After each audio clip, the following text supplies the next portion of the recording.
4차 산업혁명이라는 말이 하도 많아가지고요. 뭐가 그렇게 4차 산업혁명인가 물었더니 이제 복잡하더라고요. 근데 제일 관심이 많은 분야 중에 하나가 이제 인공지능입니다. 사람처럼 스스로 생각하고 판단해서 움직이는 기계를 만드는 게 제일 중요한 4차 산업혁명, 또 인공지능의 목표라 그러더라고요. 마음과 몸이 스스로 생각하고 움직이는 기계. 참 쉽지 않은 일입니다. 생각하고 행동이 같이 가는 거 쉽지 않은 일이에요. 사람도 마찬가지죠. 우리가 인공지능이 아니고 인간인데도 불구하고 잠을 깼는데 몸이 안 움직이는 경험이 있습니다. 가위에 눌렸다 그러죠. 예배 중에도 경험하곤 하는데 사람도 그렇지만 공동체도 마찬가지인 것 같아요. 회사가 경영진이 무언가 중요한 결정을 했는데 직원들이 잘 따라주지 않으면 회사가 제대로 운영이 안 될 것입니다. 소대장이 공격하자라고 명령을 했는데 병사들이 따르지 않으면 전쟁에서 이길 수가 없을 것입니다. 교회도 마찬가지입니다. 성경은 교회가 그리스도의 몸이라고 말을 하고 있습니다. 오늘 설교의 주제도 제목도 그건데요. 주님께서 말씀하시고 주님께서 뜻하셨는데 지체로 부름받은 우리 성도들이 그 뜻이 무엇인지 관심이 없거나 알긴 알면서도 순종하지 않는다면 교회가 건강할 수가 없겠죠. 워낙 우리 하늘사랑교회는 잘해왔고 또 잘 알고 계시지만 또 이렇게 새로 이 서초구에 와서 출발하면서 우리 교회가 무엇인지, 교회의 머리 되신 예수님이 교회를 향해서 갖고 계신 뜻이 무엇인지 다시 한번 확인하는 시간이 되었으면 좋겠다 싶어서 이 말씀을 준비했습니다. 본질이 중요합니다. 본질, 원리 이런 것들이 분명해야 실천과 적용에서 훨씬 자유롭고요. 훨씬 바르고 좋은 열매를 맺을 수 있기 때문에 그렇습니다. 근데 본질은 좀 지루하기는 해요. 지루할 수 있겠지만 다시 출발하는 또 원리와 본질과 하나님의 뜻을 중요하게 여기는 하늘사랑교회니까요. 같이 말씀해서 우리 교회가 무엇인지 같이 확인하고 바르게 또 귀하게 열매 맺는 은혜가 있기를 원합니다. 에베소서 우리가 읽었던 4장이 교회의 본질에 대해서 바울을 통해 하나님께서 주시는 가장 대표적이고 요약적이고 중요한 말씀입니다. 오늘 말씀의 제목처럼 교회는 그리스도의 몸이다 라고 하는 것이 성경의 에베소서의 가르침입니다. 근데 이 비유잖아요. 교회가 그리스도의 몸이다. 이 비유에서 세 가지 정도 원리를 우리가 생각해 볼 수가 있습니다. 그냥 생각하는 건 아니고 읽어보면 그렇습니다. 첫 번째는요, 이 몸인 교회에 그리스도께서 머리시다라는 원리입니다. 다른 머리는 없고요. 오직 예수님만 우리 교회의 머리이신 줄로 믿습니다. 네. 4절하고 6절을 보면 이렇게 되어 있어요. 몸도 하나고 성령도 한 분이시니 주도 한 분이시요 믿음도 하나요 세례도 하나요 하나님도 한 분이시니 곧 만유의 아버지시라. 만유 위에 계시고 만유를 통일하시고 만유 위에 계시도다. 우리가 교회에 대해서 생각을 하고 교회 생활할 때 제일 중요한 건 이 교회의 근거와 이 교회의 주인이 누군가 하는 점입니다. 가장 중요합니다. 조금 이따 생각할 두 번째, 세 번째 원리는 다 이 첫 번째 원리에 종속이 됩니다. 너무 중요하니까 같이 한번 해봤으면 좋겠습니다. 예수 그리스도만이 우리 교회의 머리이시다. 오늘 본문을 보면 삼위일체 하나님을 이야기하고 있습니다. 하나님도 한 분이시니, 그리고 밑에 보면 성부, 성자, 성령 하나님이 다 나와요. 세 분이 각각 구별되시지만 한 분이십니다. 언제나 한 분이시고 항상 한 분으로 일하시고 한 분으로 계십니다. 삼위일체라고 하죠. 기독교의 가장 중요한 교리입니다. 만유의 아버지이신 아버지 하나님께서 이 많은 만유 가운데 우리를 특별히 부르셔서 하나로 한 소망 가운데 교회로 만들어 주셨습니다. 그리고 성령 하나님께서 우리를 불러주시고 우리를 묶어주시고 이 하나 된 교회를 지켜주고 계십니다. 에베소서 2장 22절에 이렇게 되어 있습니다. 성령 안에서 하나님이 거하실 처소가 되기 위하여 너희가 그리스도 안에서 함께 지어져 가느니라. 하나님 아버지 성부 나오고 성령 나오고 그 다음에 그리스도 안에서 성자가 나옵니다. 교회가 하나가 되고 교회가 되는 데 있어서 제일 중요한 비밀은 삼위일체 하나님이 한 분이시고 이 한 분 하나님이 교회를 같이 세우시고 인도하시고 지켜주신다는 데 있습니다. 우리가 필요해서 만든 것이 아닙니다. 하나님이 만드신 것입니다. 그리고 삼위일체 하나님께서 교회를 세우신 다음에 그 가운데 성자이신 그리스도께서 주권자로 세워지셨습니다. 이것이 교회의 본질입니다. 그리스도가 교회의 머리라는 사실의 제일 중요한 가르침은 설립자가 삼위일체 하나님이시고 삼위일체 하나님 가운데 그리스도께서 주권자로 교회의 머리로 계신다는 사실입니다. 지루한가요? 이 원리가 사실 오늘날의 많은 교회의 문제들을 진단하고 해결하는 유일한 비결입니다. 교회의 많은 문제들을 어떻게 진단하십니까? 뭐가 문제로 생각하십니까? 많은 이유가 있을 거예요. 교회의 문제가 뭐냐? 그 사람이 문제죠. 그 사람이 교회에 있으니까 문제죠. 교회의 문제가 뭐냐? 우리 교회는 괜찮은데 그때 그 교회, 신문에 많이 나오고 뉴스에 나오는 그 교회가 문제죠. 이렇게 생각할 수도 있어요. 그러나 본질과 원리에서 그 교회가 됐던 그 분이 됐던 우리들이 됐던 오류가 생겼다고 봐야 됩니다. 그게 뭐냐 하면 예수 그리스도만이 교회의 머리라는 사실을 말로는 하겠지만 실제로 적용을 못하는 것입니다. 그리스도께서 교회의 머리시라면 그 교회는 어떻게 해야 될까요? 그 교회의 모든 성도들은 그 교회의 그 개개의 교회들은 예수님이 우리 교회 또 한국교회의 이 세상에 있는 모든 교회의 머리이시기 때문에 우리는 지체에 불과하다라는 생각을 잊지 말아야 됩니다. 우리는 구성원에 불과하다는 사실을 잊지 말아야 됩니다.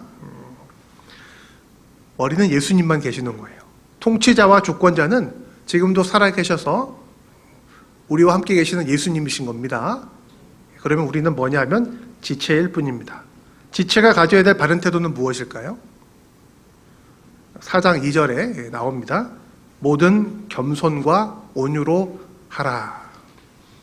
지체는요, 자기 주장하는 거 아닙니다.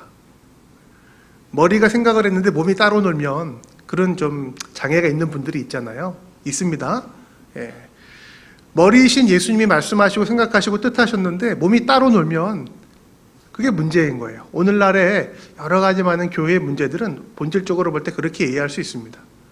예수님이 말씀 안 하고 계신 것도 아니고 승천하셔서 쉬고 계시는 것도 아닌데 듣지도 않고 듣긴 들었는데 자기 생각대로 사사기의 이스라엘 사람들 마냥 이 교회의 문제입니다. 모든 겸손과 온유로 해야 됩니다. 겸손하고 온유하게 머리이신 예수님 말씀을 들으려고 하고 주님이 말씀하시고 뜻한 게 확실하면 마음이 좀 안 들더라도 좀 부담이 되더라도 순종하는 것이 온유입니다. 겸손과 온유, 놀랍게도 머리이신 예수님이 먼저 본을 보이셨어요. 머리이시고 주권자이시고 심판자이신 예수님이 이 겸손과 온유의 본이 되셨습니다. 그는 근본 하나님의 본체셨는데요. 하나님과 동등됨을 취할 걸로 여기지 아니하시고 자기를 비워 종의 형체를 가지셨죠. 십자가에 죽기까지 복종하셨습니다.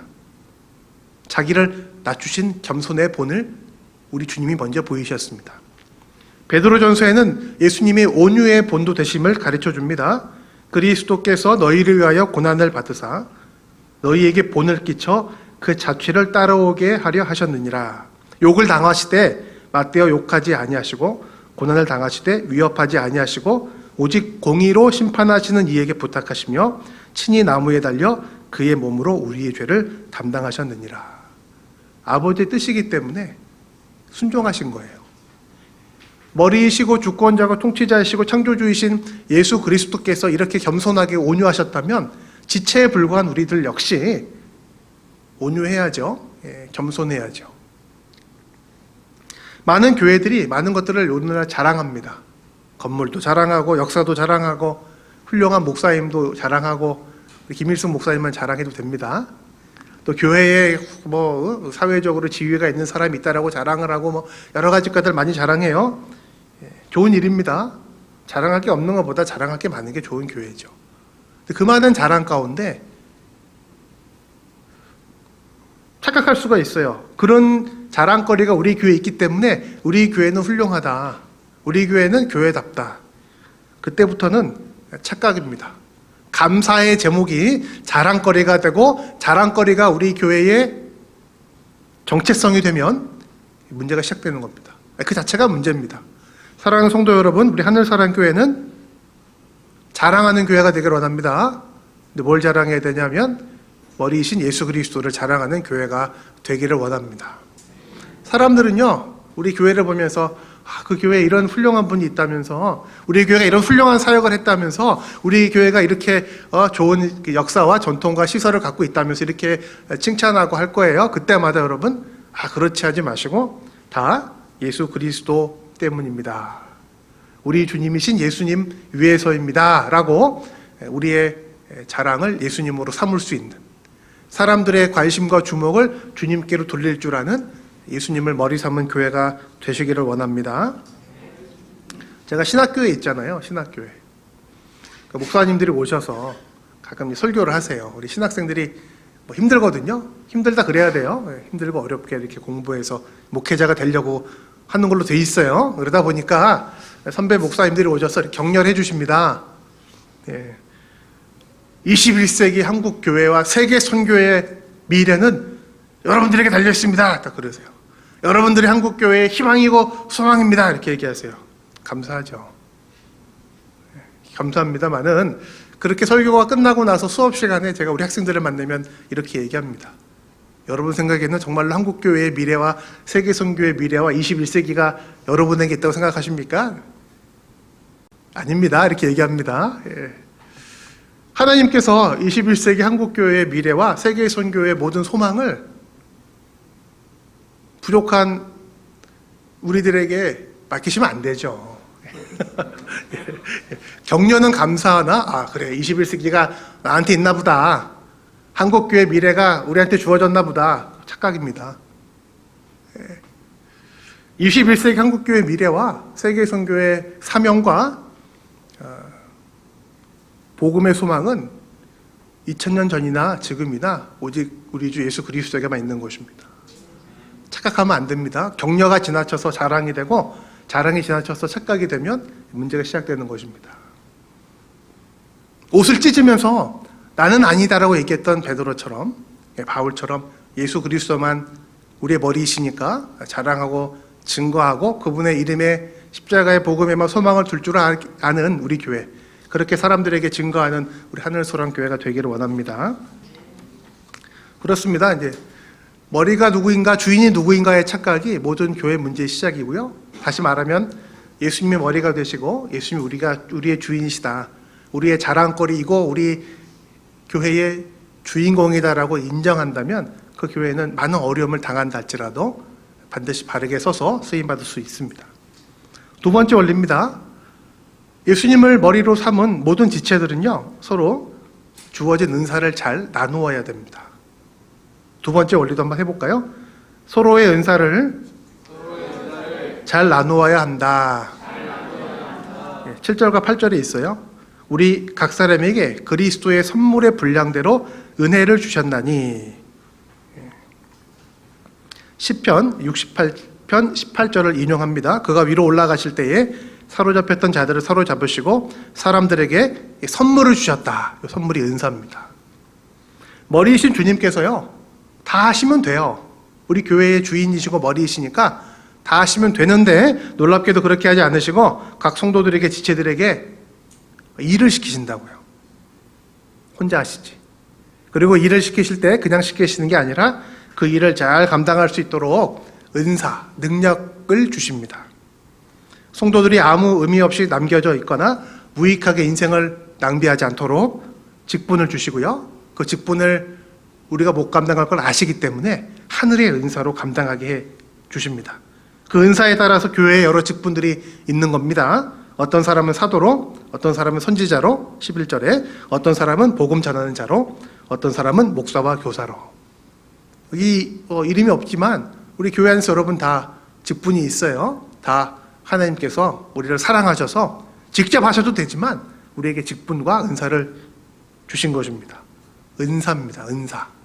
은사가 뭐예요? 자격 없는 사람에게 값없이 주신 선물입니다. 중요한 것은요, 은사는 자격 없는 나에게 주신 선물이라는 점입니다. 자격이 있어서 따내는 거는 자격증이고요. 은사는 자격이 없기 때문에 그냥 주시는 것입니다. 우리의 직분은 은사의 결과입니다. 따낸 게 아니에요. 은사를 주시고 은사에 따라 직분을 주시는 목적도 머리이신 주님께서 정하셨어요. 우리가 마음대로 못 바꿉니다. 12절, 13절. 이는 성도를 온전하게 하고요. 봉사의 일을 하고요. 그리스도의 몸을 세우기 위한 것입니다. 다른 것은 없습니다. 은사를 가지고 직분을 맡은 다음에 다른 목적을 추구하면 안 됩니다. 성도들을 온전하게 섬기고 봉사의 일을 하고 우리 교회를 하나로 세우는 일, 이게 은사와 직분의 유일한 목적입니다. 자, 은사를 나누어야 됩니다. 저는 은사가 없는데요. 있습니다. 저는 자격이 없는데요. 저는 능력이 없는데, 그건 맞아요. 자격하고 능력은 없습니다. 근데 은사가 있는 겁니다. 왜? 자격하고 능력이 없으니까. 모든 사람에게 은사를 주셨다라고 성경에서 얘기했으니까 내가 없다 그러는 거 안 돼요. 있어요. 찾아야 돼요. 예. 중요한 건 은사가 다 달라요. 내가 원한다고 가질 수 있는 게 아니라 하나님께서 머리신 그리스도를 통해서 성령께서 각자에게 주신 겁니다. 자, 각자에게 주신 은사를 잘 찾아서 그거 집에다가 이렇게 보자기에 쌓아놓고 나 이런 은사가 있어 그러는 거 아니고요. 성경에 보면 은사를 나누게 되어 있습니다. 서로 봉사하고 서로 온전케 하고 섬기기 위해서 나누게 되어 있습니다. 교회는 1차적으로는 말씀을 듣고 예배 드리는 곳이지만 그 다음에는 말씀 듣고 예배 드린 다음에 성도를 온전케 하고 봉사의 일을 하고 교회를 세우기 위해서 서로 계신 은사를 나누는 곳입니다. 교회에서 아무것도 안 하면 안 돼요. 다 은사를 잘 나누는 하늘 사랑교회가 되기를 원합니다.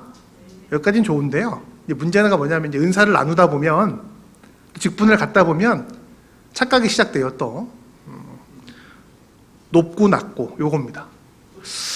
한국 사람들만 그런 게 아니라 이거 참 좋아해요. 랭킹 매기는 거 참 좋아합니다. 이번에 수영 선수권 대회도 있었죠. 그래서 금은동 인지상정 같아요. 타락한 인간의 마음. 금면류관이 성경에 있거든요. 은면류관 나오고요. 동면류관이 나오고요. 개털모자가 나옵니다. 은면류관부터는 없습니다. 성경 아무리 찾아봐도. 예. 올림픽 정신이 너무 투철해가지고 자꾸 등수를 매깁니다. 랭킹을 매깁니다. 뭐 세계 몇 대 뭐 이런 거 좋아합니다. 세계 3대 교회 뭐 이런 거. 세계 5대 우리 김일성 목사님은 오늘날 몇 대 목사님일까요? 주목받는 젊은 뭐 이런 거 되게 좋아합니다. 한국 사람들, 세계 사람들 되게 좋아하는데 이런 습성이 은사, 교회 직분에도 발휘가 되는 것 같아요. 누가 더 높고 누가 더 낮고를 따진다고요. 우리 강도사님이 계시는 것 같은데 아까 교회에 이제 강도사라는 직분이 있어요. 목사가 됩니다. 올가을이 되시겠네요. 직접 들은 이야기입니다. 어느 강도사님이 목사 안수를 받게 되었습니다. 그러자 그 아들이 그 강도사님에게 이렇게 물었대요. 그 아들이 아니라 옆에 집사님 아들이 그걸 보고 자기 강도사님 목사가 되는 걸 딱 보고 집사님 아들이 물었대요. 아빠는 집사인데 그럼 언제 장로로 승진해요? 이렇게 물었대요. 우습긴 한데 그런 개념이 있지 않나요? 그죠? 장로는 집사님마다 승진하는 거죠? 그럼 강도사가 높을까요? 집사가 높을까요? 애매합니다. 그때 달라요. 서열 매기기 쉽지 않습니다. 누가 높아요? 네, 예수님만 높습니다. 역시 전도사님 훌륭하십니다. 교회에서는 머리신 예수님만 높은 거고요. 나머지는 다 지체들입니다. 비유를 조금 더 활용하면 그렇습니다. 여러분 발이 높을까요? 손이 높을까요? 지체니까. 여러분 생각에는 발이 높은 것 같아요? 이 손이 높은 것 같아요? 여러분 생활하다 보면. 애매하죠? 위치상 손이 높을 때가 많지만 이렇게 물어볼게요. 손으로 발을 닦으세요? 발로 손을 닦으세요? 그렇게 보면 발이 높은 것 같아요. 뭐 그렇습니다. 웃기는 얘기입니다. 발이 높은가 손이 높은가. 교회 안에 여러 직분들이 있는 겁니다. 은사에 따라서. 높고 낮음의 문제가 아닙니다.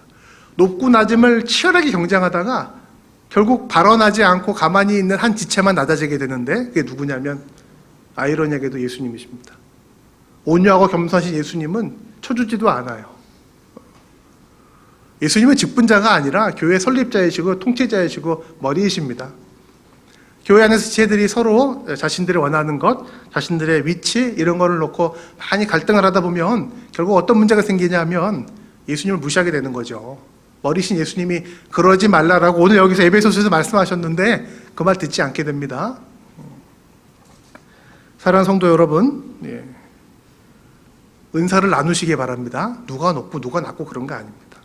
누가 봐도 엄마가 자녀보다 높아요. 그죠? 부모 공경은 보편적인 인류의 가치입니다. 그런데 엄마는 아이들을 섬깁니다. 그죠?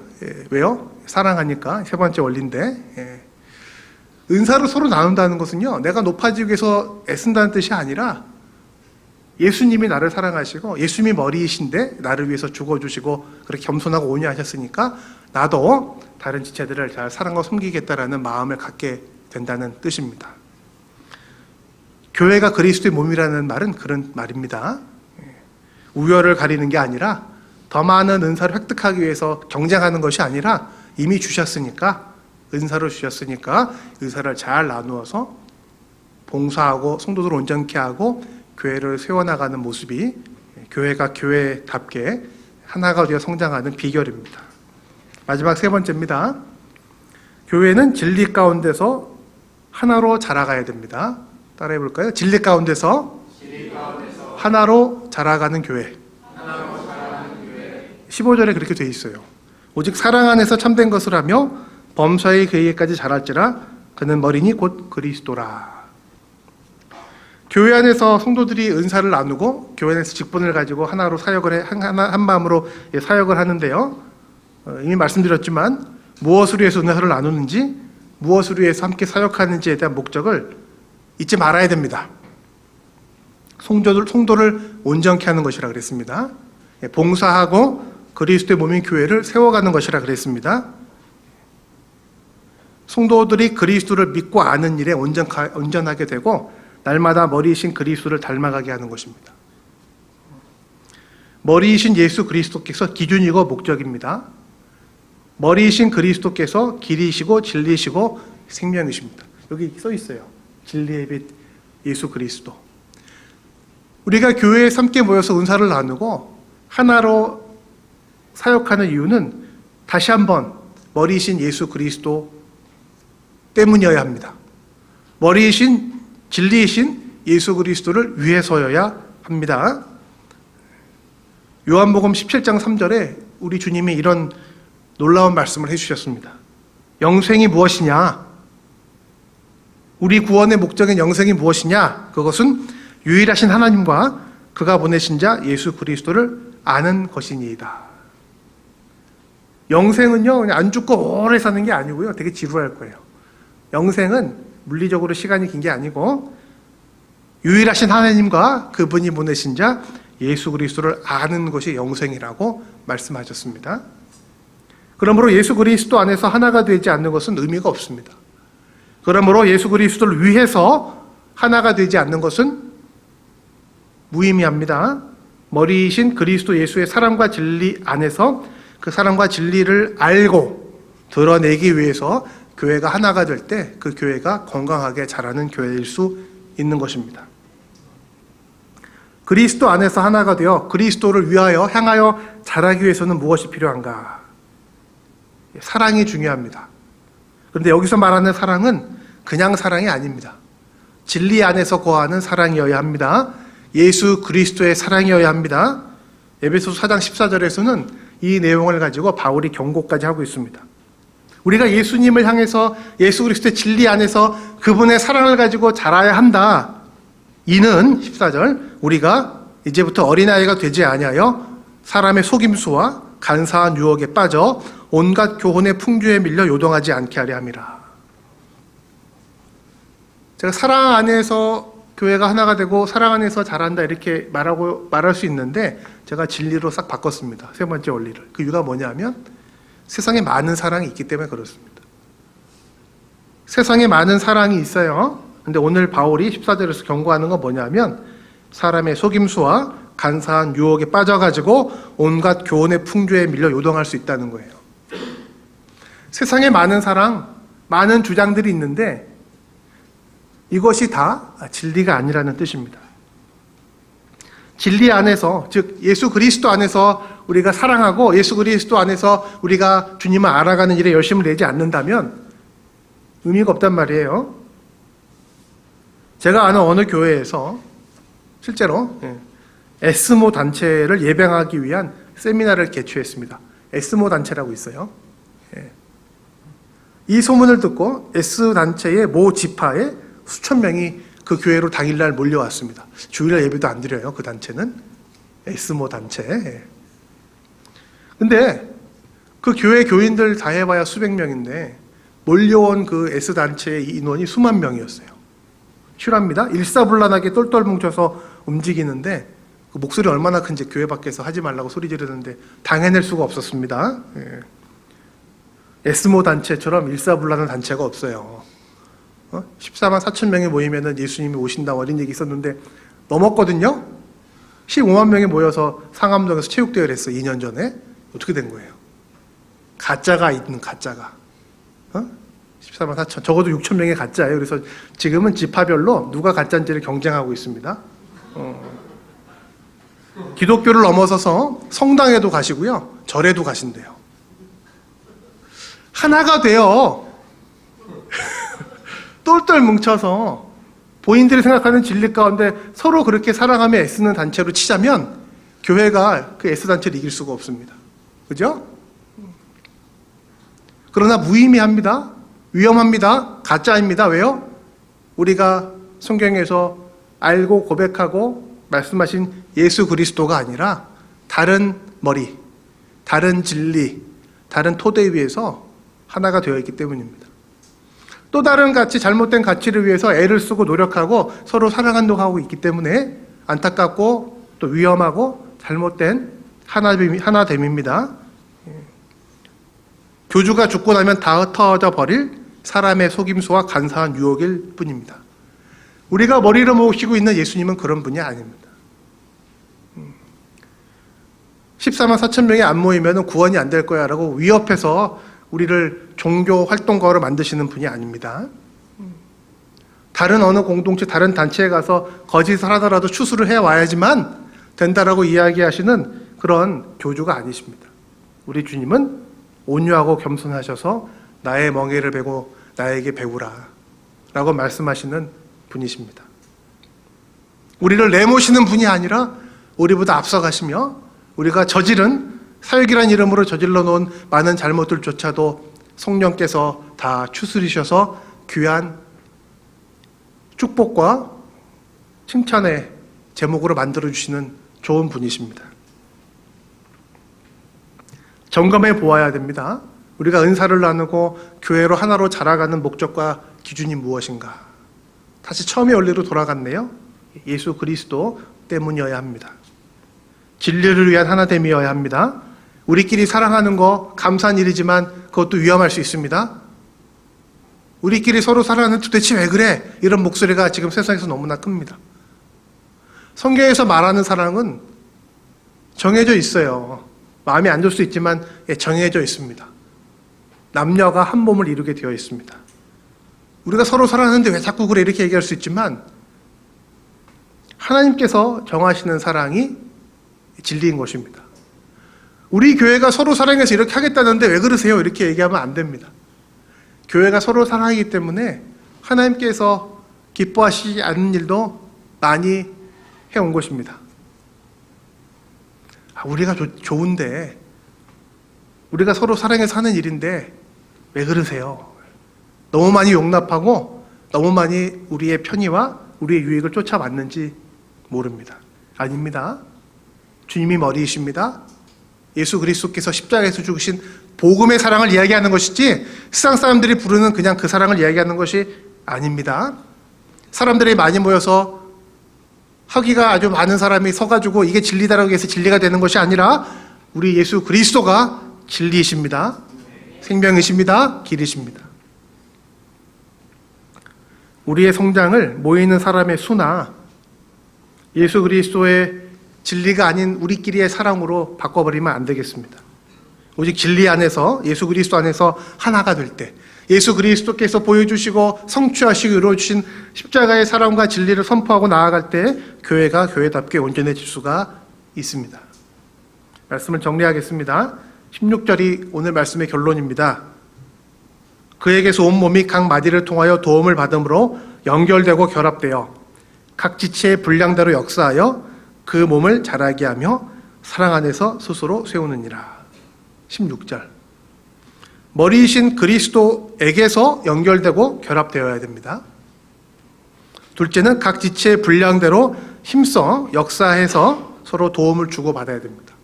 셋째는 사랑 안에서 어떤 사랑이요? 예수 그리스도의 십자가의 사랑 안에서 교회가 세워져 가야 됩니다.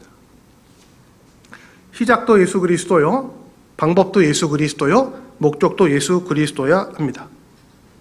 예수 그리스도를 위해서 교회가 세워진 것이지 교회를 위해서 예수 그리스도가 계신 것이 아니기 때문입니다. 예수 그리스도의 복음 때문에 이 땅에 교회가 세워진 것이지 교회가 힘들고 어려울 때 물어보는 알라딘 마술램프의 요정처럼 예수님을 사물하고 주님께서 우리 위해서 죽으신 게 아니기 때문입니다. 예수님이 주인이십니다. 주인공이십니다. 목적입니다. 이유입니다. 근거입니다. 오늘 한국교회가 사본오열과 성장 둔화와 질적인 악화에 빠져 있다라고 우리가 부인할 수가 없습니다. 안팎에서 다 평가를 합니다. 무엇이 문제입니까? 무엇이 필요하겠습니까? 원리와 본질에 대한 정확한 이해와 회복이 필요합니다. 조금 나아졌다 그래서 우리끼리 잘했다라고 칭찬하거나 여론이 좋아졌다 그래서 우리 한국교회가 제기를 찾아갔다 이렇게 얘기할 수가 없습니다. 교회 설립자이시고 머리이시고 마지막 날 오셔서 잘했다, 착하고 충성한 종들아 라고 칭찬하실 우리 예수님만이